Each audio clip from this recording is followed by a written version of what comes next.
లేవియకాండము 24వ అధ్యాయము. మరియు యెహోవా మోషేకు ఈలాగు సెలవిచ్చెను. దీపము నిత్యము వెలుగుచుండునట్లు ప్రదీపము కొరకు దంచి తీసిన అచ్చమైన ఒలీవ నూనెను తేవలెనని ఇశ్రాయేలీయులకు ఆజ్ఞాపించుము. ప్రత్యక్షపు గుడారములో శాసనముల అడ్డతెరకు వెలుపల అహరోను సాయంకాలం మొదలుకొని ఉదయం వరకు అది వెలుగునట్లుగా యెహోవా సన్నిధిని దాన్ని చక్కపరచవలెను. ఇది మీ తరతరములకు నిత్యమైన కట్టడ. అతడు నిర్మలమైన దీపవృక్షము మీద ప్రదీపములను యెహోవా సన్నిధిని నిత్యము చక్కపరచవలెను. నీవు గోధుమల పిండిని తీసుకొని దానితో 12 భక్షములను వండవలెను. ఒక్కొక్క భక్షమున సేరు సేరు పిండి ఉండవలెను. యెహోవా సన్నిధిని నిర్మలమైన బల్ల మీద 6 భక్షములు గల 2 దొంతులుగా వాటిని ఉంచవలెను. ఒక్కొక్క దొంతి మీద స్వచ్ఛమైన సాంబ్రాణి ఉంచవలెను. అది యెహోవా ఎదుట మీ ఆహారమునకు జ్ఞాపకార్థమైన హోమముగా ఉండును. యాజకుడు ప్రతి విశ్రాంతి దినమున నిత్య నిబంధనను బట్టి ఇశ్రాయేలీల యొద్ద దాన్ని తీసుకొని నిత్యము యెహోవా సన్నిధిని చక్కపరచవలెను. అది అహరోనుకును అతని సంతతి వారికి ఉండవలెను. వారు పరిశుద్ధ స్థలములో దాన్ని తినవలెను. నిత్యమైన కట్టడ చొప్పున యెహోవాకు చేయు హోమములలో అది అతి పరిశుద్ధము.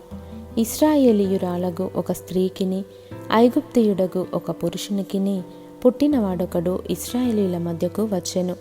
ఆ ఇశ్రాయేలీయురాలి కుమారునికిని ఒక ఇశ్రాయేలీయునికిని పాలెములో పోరుపడగా ఆ ఇశ్రాయేలీయురాలి కుమారుడు యెహోవా నామమును దూషించి శపింపగా జనులు మోషే యొద్దకు వాని తీసుకొని వచ్చిరి.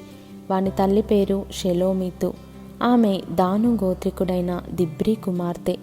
యెహోవా ఏమి సెలవిచ్చినో తెలుసుకునే వరకు వానిని కావలిలో ఉంచిరి. అప్పుడు యెహోవా మోషేకు ఇలాగు సెలవిచ్చెను. శపించిన వానిని పాలెము వెలుపలికి తీసుకొని రమ్ము. వాని శాపవచనమును వినిన వారందరూ వాని తల మీద తమ చేతులుంచిన తరువాత సర్వ సమాజము రాళ్లతో వాని చావగొట్టవలెను. మరియు నీవు ఇశ్రాయేలీలతో ఇట్లనుము, తన దేవుని శపించువాడు తన పాపశిక్షను భరింపవలెను. యెహోవా నామమును దూషించువాడు మరణశిక్ష నొందవలెను. సర్వ సమాజము రాళ్లతో అట్టివానిని చావగొట్టవలెను. పరదేశీయే గాని స్వదేశీయే గాని యెహోవా నామమును దూషించిన ఎడల వానికి మరణశిక్ష విధింపవలెను. ఎవడైనను ఒకనిని ప్రాణహత్య చేసిన ఎడల వానికి మరణశిక్ష విధింపవలెను. జంతు ప్రాణహత్య చేసిన వాడు ప్రాణమునకు ప్రాణమిచ్చి దాని నష్టము పెట్టుకొనవలెను. ఒకడు తన పొరుగువానికి కలంకము కలుగజేసిన ఎడల వాడు చేసినట్లు వానికి చేయవలెను. విరుగగొట్టబడిన దాని విషయములో విరుగగొట్టబడుటయే శిక్ష. కంటికి కన్ను పంటికి పళ్ళు చెల్లవలెను. వాడు ఒకనికి కలంకము కలుగజేసి నందున వానికి కలంకము కలుగజేయవలెను. జంతువును చావగొట్టినవాడు దాని నష్టము నిచ్చుకొనవలెను. నరహత్య చేసిన వానికి మరణశిక్ష విధింపవలెను. మీరు పక్షపాతము లేక తీర్పు తీర్చవలెను. మీలోనున్న పరదేశికి మీరు చేసినట్టు మీ స్వదేశికిని చేయవలెను. నేను మీ దేవుడనైన యెహోవానని వారితో చెప్పుము అనెను.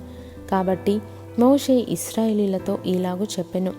శపించిన వానిని పాలెము వెలుపలికి తీసుకొని పోయి రాళ్లతో వాని చావగొట్టవలెను.